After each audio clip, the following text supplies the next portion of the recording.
आज हम अकबर के बारे में बात करेंगे, उसके धार्मिक विचारों के बारे में। जिस तरह से हमने कल देखा था कि किस प्रकार से जो जो पहला बड़ा बदलाव अकबर करता है अपने अमीर वर्ग में। हम उनकी बात कर रहे हैं, अमीर अकबर की, यानी रूढ़िवाद से उदारवाद की तरफ जो उनका एक सफ़र रहता है धार्मिक विचारों में,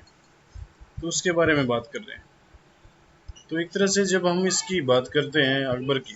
तो अमीर वर्ग के बारे में हमने देखा था, खासकर जो एक तरह से जो तुरानी थे उनका सबसे ज़्यादा प्रभुत्व रहता है। लगभग 67% के करीब वो लोग थे अमीर वर्ग में। धीरे धीरे दूसरे वर्ग के लोग उसमें शामिल होते हैं। अकबर की जो एक तरह से हम कह सकते हैं कि नीति भी यही थी कि मतलब वो किस प्रकार से साम्राज्य को संगठित कर सके और इसके साथ साथ सुरक्षित कर सके उसको। तो ये चीज़ हमें देखने को मिलती है उसकी, अकबर की। इसलिए वो विभिन्न सोशल बैकग्राउंड के लोगों को, जिसमें भारतीय शेखजादे भी थे, यानी जो भारतीय जो मुसलमान थे उनकी बात करते हैं जो कन्वर्ट हुए थे। दूसरे जो सबसे बड़ा ग्रुप अकबर के समय में देखने को मिलता है वो रहता है एक तरह से जो राजपूत वर्ग था। उसके लिए कुछ, यानी तीर्थ यात्रा कर के ऊपर भी रोक लगाता है। 1564 में जजिया कर भी हटाता है एक तरह से अकबर। यानी कुछ, यानी जो हिंदू समुदाय के जो लोग थे उनको कुछ सहूलियत देने की कोशिश की जाती है। और जनता में एक तरह से ये मैसेज भी देने की बात होती है कि मतलब भाई जो शासक वर्ग है वो जनता को परेशान करने वाला नहीं है। और ये भी एक डर स्थापित जो सामान्यतः होता था, जो कि भाई कहीं ना कहीं ये मुस्लिम शासन की स्थापना करने की बात यहाँ पर की जा रही है, तो उस डर को भी ये हटाने की बात करते हैं। मगर कुछ, यानी अगर हम 1569 तक की बात करें, 79 तक की बात करें, जब महजर की स्थापना करते हैं या फिर महजर की घोषणा करते हैं अकबर, तो हमें कुछ विरोधाभास भी दिखाई पड़ते हैं। जैसे 1568 में जब चित्तौड़ को किला जीता गया, तो वहां पर अकबर ने एक तरह से, ये कहते हैं कि अकबर ने एक तरह से जिहाद की बात करता है और एक फतेहनामा लिखा गया जो तकनीकी शैली में था। हालांकि उसके बारे में ये भी कहा जाता है कि काफी तकनीकी शैली में था, और जिस प्रकार के फतेहनामे पहले लिखे जाते थे वैसा ही ये फतेहनामा था। इसमें अकबर ने कोई बड़ा बदलाव करने की कोशिश नहीं की। मगर ये भी माना जाता है कि इसकी जो भाषा थी वो पहले से ही लिखी होती थी, जिसमें एक तरह से ये जिहाद की बात है या इस्लाम का एक तरह से काफिरों के ऊपर विजय की बात जो तकनीकी रूप से इस फतेहनामा में लिखी होती थी, जो पहले से परंपरा चली आ रही थी। दूसरी बात ये आती है कि बेलग्राम के बेलग्राम के परगना में मूर्ति पूजा से हिंदुओं को रोका गया था। इसके बारे में कहा जाता है कि किस प्रकार से, अगर हम बात करें,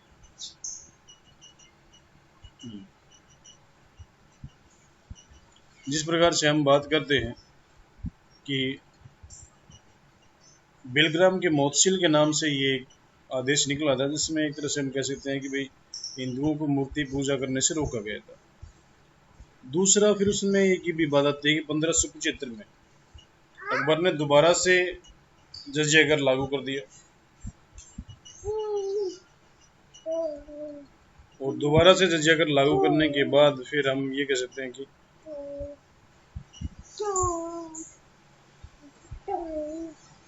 जजिया कर लागू कर दिया। तो उसके बाद फिर हम जो बात करते हैं कि यहाँ पर भी ये खासकर अकबर का एक सिलसिला था, या सिलसिला कहें या फिर एक नीति थी, कि 1500 यानी 75 तक केवल भारमल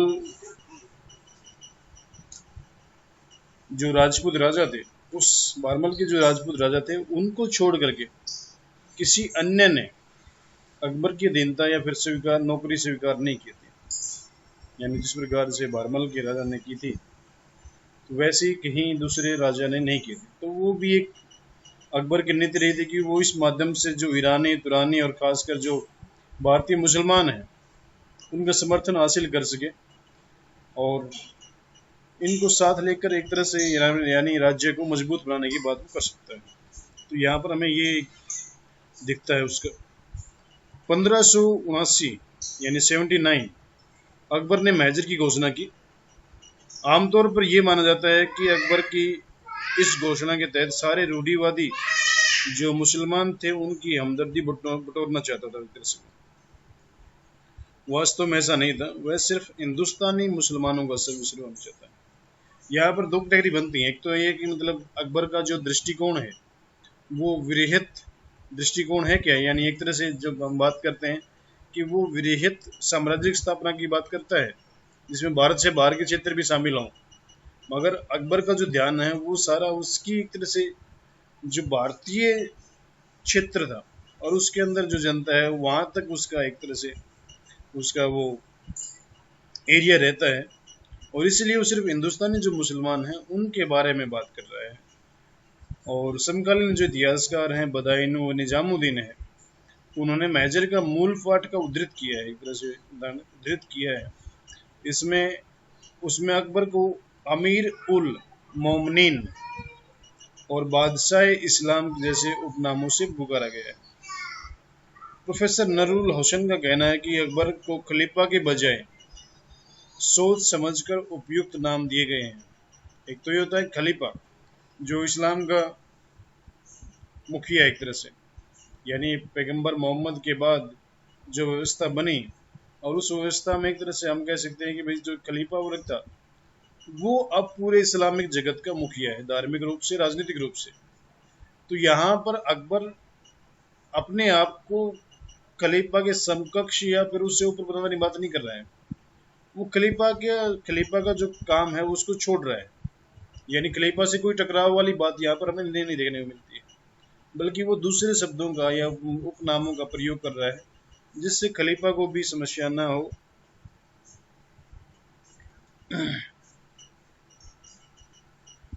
और दूसरा बात है खलीफा जो पूरी दुनिया का, यानी पूरी दुनिया के जो इस मुसलमान थे उनका सर्वस्व है। और जबकि अकबर का तो हम जैसे पहले बात कर ही चुके हैं कि वो हिंदुस्तानी मुसलमानों का सर्वस्व बनना चाहता है। इसके साथ हमें यह भी मालूम होता है कि अकबर ने अब तक जो ख्वाजा मोइनुद्दीन चिश्ती अजमेर की दरगाह में यानी लगभग 11 साल 1568 से लेकर 1579 तक हर साल जाया करते थे, वो अब कम हो जाता है। अकबर का जो दरबारी इतिहासकार है जिसने अबुल फजल जिसने अकबरनामा लिखा, यहाँ तक कहना है कि अकबर की इन दरगाहों पर कोई रुचि नहीं रही।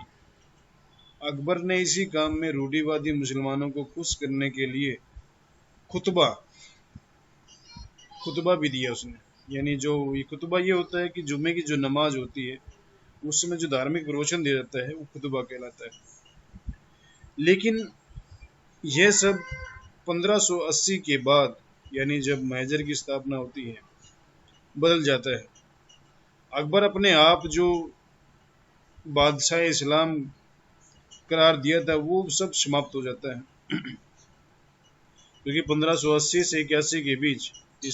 इक्यासी में ईरानी और तुरानी अमीरों ने अकबर के खिलाफ जो विद्रोह किए उसमें गर्मजोशी से उसने हिस्सा लिया। यह विद्रोह जो अकबर की नई कर वसूलने की नीति थी जिसमें दाग लगाने की नीति लागू करने की, यानी दाग लगाने की बात यह थी कि जो घोड़े थे उनके ऊपर जब गिनती होती है तो उसके ऊपर दाग लगता था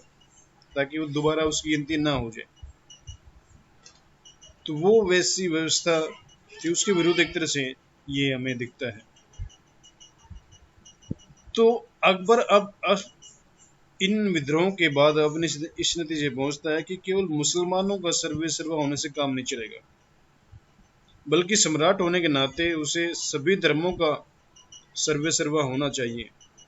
और इसीलिए 1580 में उसने जजिया को दोबारा से समाप्त कर दिया जो 75 में उसने लागू किया था। अकबर ने अपनी भूल को सुधारते हुए उसने महजर को ठंडे बक्से में रख दिया और उसने जो नई नीति बनाई सुलह कुल सबके साथ शांति के नाम से जानी जाती है, कानूसरण की एक तरह से। यह एक तरह से हम कह सकते हैं कि अकबर की जो धार्मिक रूढ़िवादी नीति थी, उसकी समाप्ति और उदारवादी नीति की एक तरह से हम कह सकते हैं कि ये शुरुआत थी। तो ये एक तरह से हम कह सकते हैं कि भाई जो अकबर का जो व्यवस्था थी, उसमें उसने यानी एक तरह से रूढ़िवादी व्यवस्था को छोड़ करके उसने उदारवाद की तरफ वो गया एक तरह से। और इसमें हम कुछ और बातें ऐड कर सकते हैं, जैसे हम अगर कहें यानी उसका जो सुलह कुल था वो कैसा था, वो किस तरह की बात कर रहा है, या फिर सुलह कुल में जो हमें समझने की बात है तो वो वहाँ पर हमें यानी किस प्रकार से, जो मुख्य रूप से अगर हम कहें यानी एक तरह से जब हम राजपूत नीति की बात करते हैं या फिर एक तरह से या फिर अकबर की जो धार्मिक नीति थी उसकी बात करते हैं, तो वहाँ पर हमें ये दिखाई पड़ता है कि अकबर वो कहते हैं कि हर घटना के बाद, चाहे वो युद्ध अभियान था चाहे वो विद्रोह था, उसके बाद उसका एक तरह से नजरिया बदलता है। एक तरह से उसका हर प्रकार से हम ये देखते हैं कि भाई अकबर अब एक तरह से घटना का एक तरह से कहते हैं इंस्पेक्शन कर रहा है, उसकी रिवीजन देख रहा है एक तरह से कि इस घटना के पीछे रीजन क्या रहा है, और उस घटना के साथ साथ जिन लोगों ने सहयोग किया या फिर जो लोग सहयोग कर सकते थे उनका सहयोग के बारे में बात करता है, और फिर उनको और अवसर यानी वो लोग आगे से फिर सहयोग कर सकें ऐसे अवसर पैदा करता है उनके लिए। तो ये एक तरह से अगर हम कहें कि अकबर की जो व्यवस्था थी, यानी जो एक तरह से हम कह सकते हैं कि रूढ़िवाद से आगे निकलकर और उदारवाद की तरफ हो जाता है, तो सती प्रथा को भी बंद करने का प्रयास करता है अकबर, जिसमें हमें दिखाई पड़ता है कि वो कहते हैं कि जनता को अपने बच्चे की तरह पालने की बात करता है, और जितने भी बुराइयां उस समय जनता में हो जिनको दूर कर सकता है उनको करने का प्रयास वो करता है। तो एक तरह से जो अकबर ने जो व्यवस्था स्थापित की, उस व्यवस्था में हम ये कह सकते हैं कि भाई जी एक तरह से जो रूढ़िवादिता दिखाई गई है, हालांकि उतनी रूढ़िवादिता दिखाई नहीं पड़ती है, क्योंकि अकबर का जो शासनकाल रहा है खासकर 1560 से लेके 1580 के बीच का जो काल था, जहाँ पर हमें बार बार ये दिखाई पड़ता है कि उसकी नीतियों में फ्लक्चुएशन हो रही है, और फिर 1580 के बाद से 1605 तक का जो समय है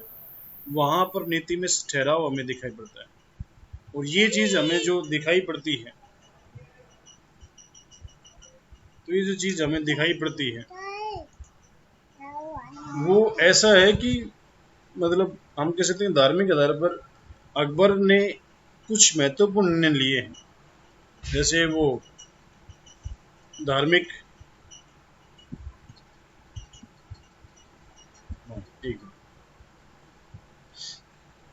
जिस प्रकार से हम कह सकते हैं कि भाई 1578 में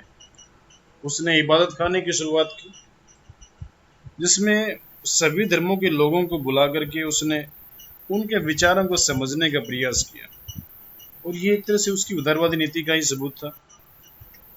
अकबर ने इस इबादतनामे में इस्लाम के नियमों को भी आलोचनात्मक दृष्टिकोण से देखा, यानी वो जो चीज़ सही है उसको सही दिखा रहा है, और जो चीज़ गलत है या फिर जिसका एक तरह से, तो जिस तरह से अगर हम अभी बात कर रहे थे कि जो राजपूत महिलाएं थी उसका भी बड़ा एक तरह से पॉजिटिव इम्पैक्ट रहता है कि अकबर की जो उदारवादी नीतियां थी उनको लागू करवाने में एक तरह से। इसी तरह से सती के बारे में बात करते हैं, तो जैसे राजपूत पत्नियों ने जब एक तरह से कुछ राजपूत राजकुमारियों को सती होने से बचाया, जिसमें जैसे एक उदाहरण मिलता है कि बघेला राजा बालभद्र जिसने कि बीकानेर की राजकुमारी के साथ शादी की थी, उसकी मृत्यु पर जब जवान राजकुमारी को सती होने की तैयारियों की खबर अकबर की पत्नियों के पास पहुंची, तो उन्होंने अकबर को खबर दी और तुरंत राजपूत सरदारों के साथ मौके पर जाकर उसने यानी अकबर ने उस जवान राजकुमारी को बचाया। और जब राजपूत सरदार जयमल की मृत्यु के बाद उसकी विधवा को, जो राजा उदय सिंह जोधपुर की बेटी थी, उसके उसके बेटे ने भी अपनी मां को सती होने के लिए मजबूर करना चाहा तो अकबर ने उसे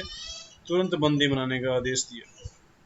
हिंदी त्योहारों का मनाना भी अकबर की धार्मिक सहिष्णुता की विचारधारा की प्रतीक था एक तरह से। जैसे दशहरा, दिवाली, होली, शिवरात्रि, राखी का त्योहार इत्यादि, सूरज की पूजा करना, ये सारा एक तरह से रूढ़िवादिता से औरंगजेब सॉरी अकबर का एक तरह से उदारता की तरफ आने का एक सबूत है। एक तरह से अकबर के जो धार्मिक विचार थे, जिसमें कर्मिक एक तरह से विकास होता है, देखिए एक तरह से विकास दिखाई पड़ता है कि वो हिंदू विचारधारा के यानी एक तरह से आदर करते हुए गाय का वध करने पर रोक लगाता है। न केवल रोक लगाई बल्कि गांव को चराने के लिए खेती योग्य जमीनें भी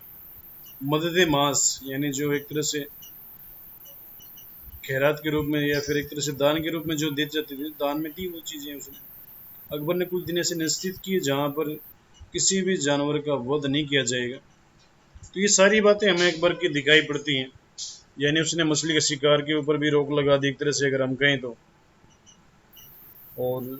जो जैन धर्म और बौद्ध धर्म के इन सब अहिंसावादी जो सिद्धांत थे, उनका एक तरह से वो पालन करने लग जाता है। तो ये एक तरह से हम कह सकते हैं कि जो अकबर का जो व्यवस्था हमें देखने को मिलती है कि किस प्रकार से वो यानी धार्मिक जो रूढ़िवाद था, ऑर्थोडॉक्सी थी, उससे निकल करके धार्मिक उदारवाद यानी रिलीजियस लिबरलिज्म की तरफ जाता है। तो ये हमारा टॉपिक था अकबर के बारे में कि किस प्रकार से उसका एक तरह से ट्रांसफॉर्मेशन होता है कंजर्वेटिव टू लिबरलिज्म। इसमें कोई ऐसी बात हो जो आपको समझ में नहीं आई हो, उसके बारे में फिर हम डिस्कस कर सकते हैं।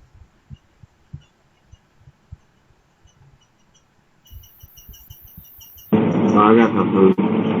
हाँ,